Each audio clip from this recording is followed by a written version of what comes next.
Hello बच्चों, कैसे हैं आप? उम्मीद करती हूँ आप बढ़िया और एकदम मज़े में होंगे और अपनी पढ़ाई में व्यस्त होंगे।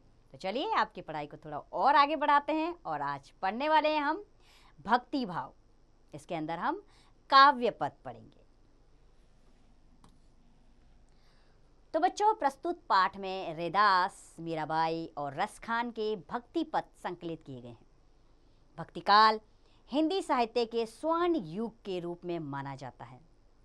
सगुण भक्ति शाखा के तुलसी, सूर, मीरा, रसखान आदि कवियों ने अपने भाव सुमन अपने आराध्य के चरणों में समर्पित किए। तो निर्गुण भक्ति शाखा के कबीर, रैदास, रहीम ने अपने निराकार प्रभु को, अर्थात जिनका आकार नहीं है, उस प्रभु को सर्वव्यापी मानकर उसकी आराधना की। उनके अनुसार ईश्वर सब जगह मौजूद है। उन्होंने उसे कोई आकार नहीं दिया और इसके आधार पर उन्होंने अपने प्रभु की आराधना की। तो आइए इस पाठ में हम इन भक्ति काव्य पदों का आनंद उठाते हैं। तो सबसे पहले हम पढ़ेंगे रैदास के भक्ति पद। इसमें रैदास का भक्ति पद है जिसे हम पढ़ेंगे, समझेंगे उनके भाव को, अर्थात वो अपने प्रभु के बारे में क्या विचार रखते हैं, क्या समझते हैं वो। तो रैदास जी कहते हैं कि अब कैसे छूटे राम नाम रट लागी। रट यानी कि लगन लग गई है। अब कैसे छूटे राम नाम रट लागी यानी कि अब कैसे छूटेगी। मुझे तो राम नाम जपने की रटन लग गई है। प्रभु जी तुम चंदन हम पानी, जाकी अंग अंग बास समानी। अब रैदास जी कह रहे हैं कि हे प्रभु, मेरे प्रभु, तुम चंदन हो और हम पानी के समान हैं। अर्थात जिस प्रकार चंदन पानी में घुल जाता है और उसकी खुशबू चारों तरफ फैल जाती है, हमारा भी वही हाल है। हमारे पूरे तन बदन में आपके नाम की खुशबू फैल गई है और हम जहाँ भी जाते हैं ये खुशबू चारों तरफ बिखेर देते हैं। जाकी अंग अंग बास समानी, अर्थात जिसकी महक हमारे अंग अंग में समा गई है। अर्थात राम की महक हमारे पूरे शरीर में समा गई है। प्रभु जी तुम घन वन हम मोरा, जैसे चितवन चंद चकोरा। अर्थात प्रभु जी तुम घन, घन अर्थात तुम बादल हो और हम मोरा यानी कि हम मोर हैं। जिस प्रकार बादल चारों तरफ छाते हैं, मोर का मन प्रसन्न हो जाता है और वो नाचता है, तो उसी प्रकार तुम्हारे नाम का सुमिरन करके ही हमारा मन नाचने लगता है। जैसे चितवन चंद चकोरा, चंद यानी कि चंद्रमा, चकोरा यानी कि चकोर। अर्थात जिस प्रकार चंद्रमा की ओर चकोर निहारता रहता है, हमारा भी वही हाल है। दिन प्रतिदिन हम आपकी तरफ आकर्षित होते ही जा रहे हैं। प्रभु तुम दीपक हम बाती, जाकी ज्योति बड़े दिन राती। हे प्रभु तुम दीपक हो, अर्थात तुम दिया हो, और हम बाती अर्थात उसमें जलने वाली जो बाती होती है वो हैं, जो दिन रात उस दीपक में पड़ी रहती है। प्रभु जी तुम मोती हम धागा, जैसे सोनही मिलत सुहागा। हे प्रभु तुम मोती हो और हम धागा हैं। प्रभु जी तुम स्वामी हम दासा, ऐसी भक्ति करे रे दासा। हे प्रभु तुम स्वामी हो और हम दासा, अर्थात हम आपके दास हैं। हे प्रभु हम आपकी ऐसी भक्ति करना चाहते हैं कि विश्व में जो मिसाल बन जाए, क्योंकि हमारे पूरे शरीर में तुम्हारे नाम की अगन जल चुकी है। अब तो तुम्हारे नाम के अलावा और कुछ सूझता ही नहीं है। जहाँ जाते हैं बस राम नाम की रट ही लगी रहती है। तो ये थे रैदास जी, जो राम जी के अनन्य भक्त थे और उसी भक्ति में उन्होंने इस काव्य पद की रचना की, जिसमें उन्होंने राम जी के विषय में बताया कि राम जी की लगन उन्हें किस कदर लग चुकी है कि अब वो जहाँ भी जाएं ये रटन खत्म नहीं होती। तो बच्चों, ये तो थे रैदास जी। आइए आगे बढ़ें। अब हम पढ़ेंगे मीराबाई के भक्ति पद।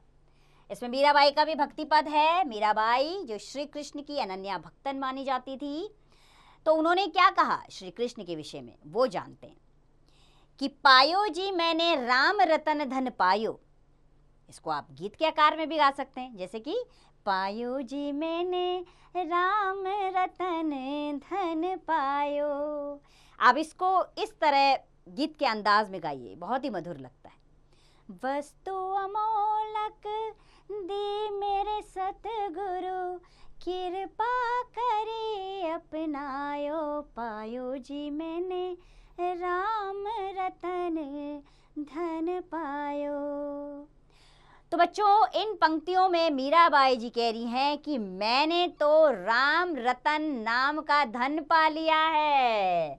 अर्थात मुझे कौन सा धन मिल गया है? राम रतन धन। श्री कृष्ण राम के रूप में मुझे मिल गए हैं, पति रूप में उन्हें पा लिया मैंने। और ये वस्तु अमोलक, अर्थात ये बहुत ही बहुमूल्य वस्तु मुझे किसके कारण मिली? मुझे मेरे सतगुरु, मेरे गुरु की कृपा के कारण मिली है। अर्थात मेरे गुरु ने मेरा मार्गदर्शन किया, तब जाके मैंने श्री कृष्ण को पति के रूप में पा लिया है। जन्म जन्म की पूंजी पाई, जग में सबे खोआयो।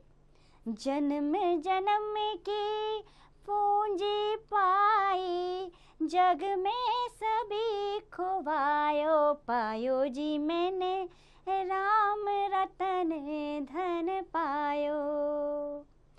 तो मीराबाई जी कहती हैं कि मैंने जन्म जन्म की पूंजी पाली, अर्थात अब मुझे किसी चीज का मोह लालच रह ही नहीं गया। चाहे जग में मेरे से सब कुछ छूट जाए, लेकिन मैंने जो पाया है अब उसको पाने के बाद किसी चीज की आस नहीं रह गई है। खर्चे ना खूटे चोर न लूटे, दिन दिन बढ़त सवायो। अर्थात खर्चे ना खूटे चोर ना लूटे, दिन दिन बढ़त सवायो पायो जी मैंने, राम रतन धन पायो। अर्थात ये ऐसी पूंजी मुझे मिल गई है जो खर्चे यानी कि खर्च करने पर भी खत्म नहीं हो रही, ना ही हो सकती है। और अगर चोरी से लूटना भी चाहे तो वो इसे लूट भी नहीं सकता। और ये मेरी पूंजी जो है वो दिन प्रतिदिन बढ़ती ही जा रही है। सत की नाव खेवटिया सतगुरु, भवसागर तरायो। मीरा के प्रभु गिरधर नागर, हरक हरक चक्कायो। अर्थात सत्य की नाव खेवटिया सतगुरु, भवसागर तर आयो पायो जी मैंने, राम रतन धन पायो पायो जी मैंने, राम रतन धन पायो। अर्थात ये जो नाव है इसके खेवटिया यानी कि इसको पार लगाने वाले कौन है? मेरे सतगुरु।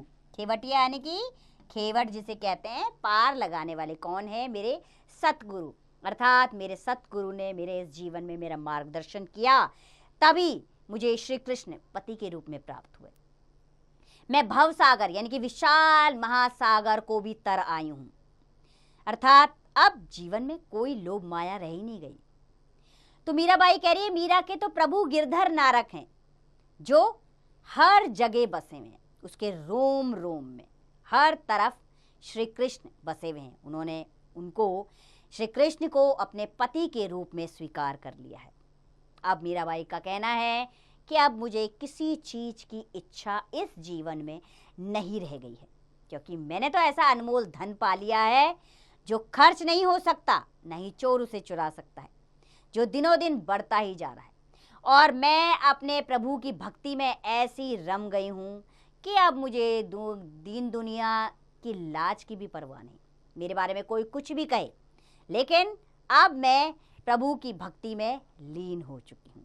तो ये तो थे मीराबाई का पद। अब आगे बढ़ते हैं बच्चों। अब हम पढ़ेंगे रसखान का भक्ति पद।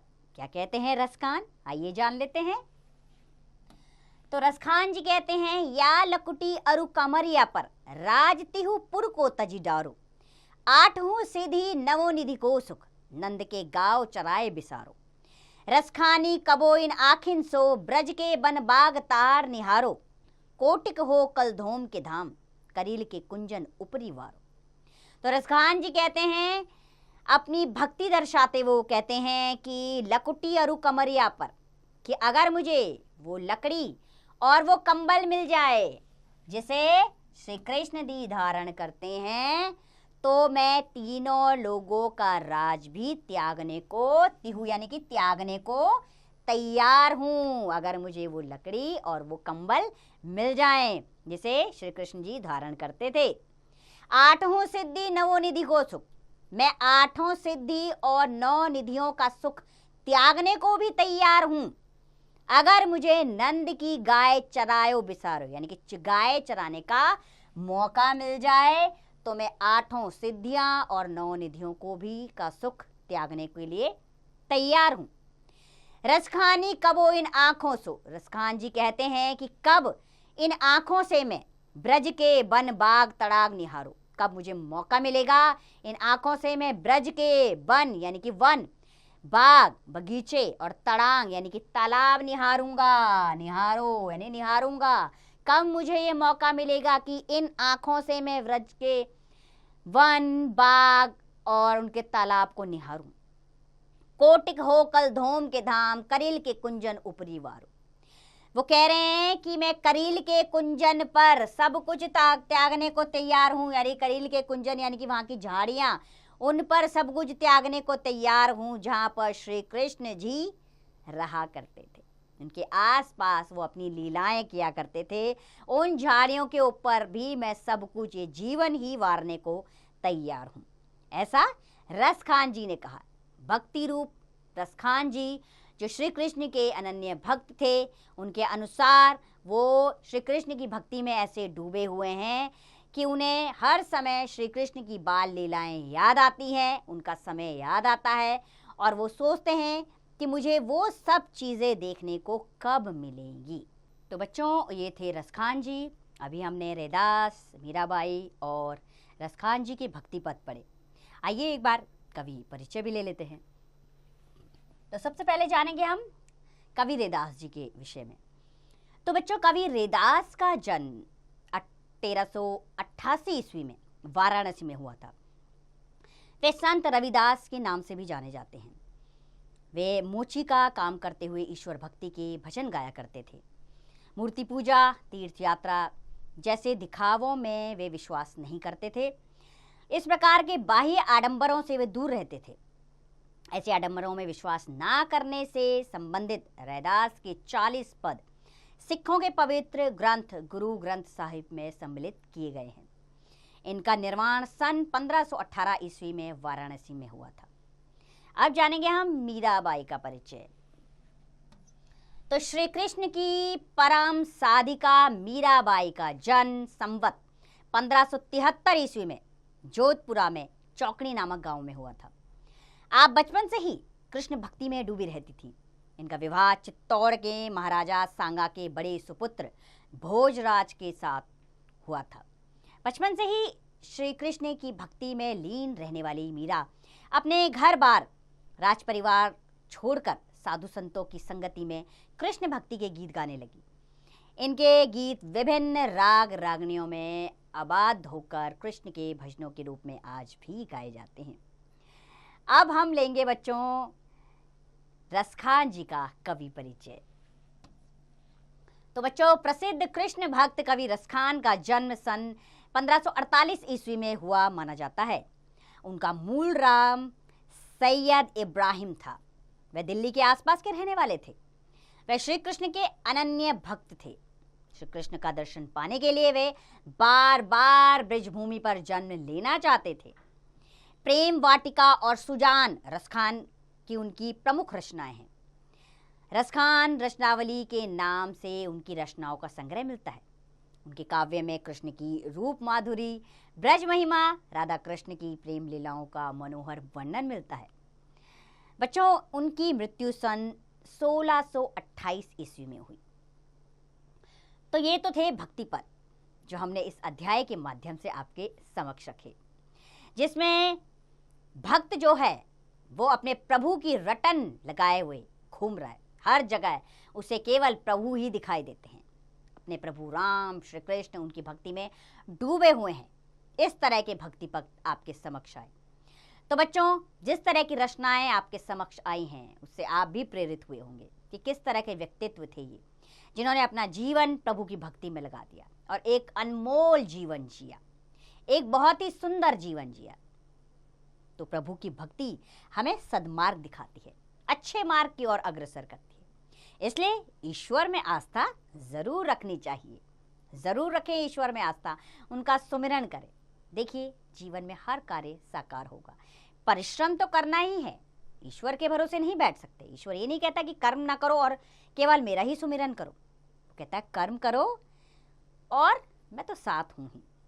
अर्थात कर्म करिए और उनके नाम का सुमिरन करिए, फिर देखिए जीवन में सब भला ही भला होगा। तो उम्मीद करती हूँ ये अध्याय आपको अति प्रसन्न कर गया होगा और पसंद भी बेहद आया होगा। अब आपने क्या करना है, इनका उच्चारण करते रहिए, औरों को भी ये भक्ति पद सुनाइए, बड़े मनोहारी हैं। और आप भी इन्हें दोबारा से याद करके पढ़िए। अब इसका अभ्यास कार्य आप स्वयं कीजिए।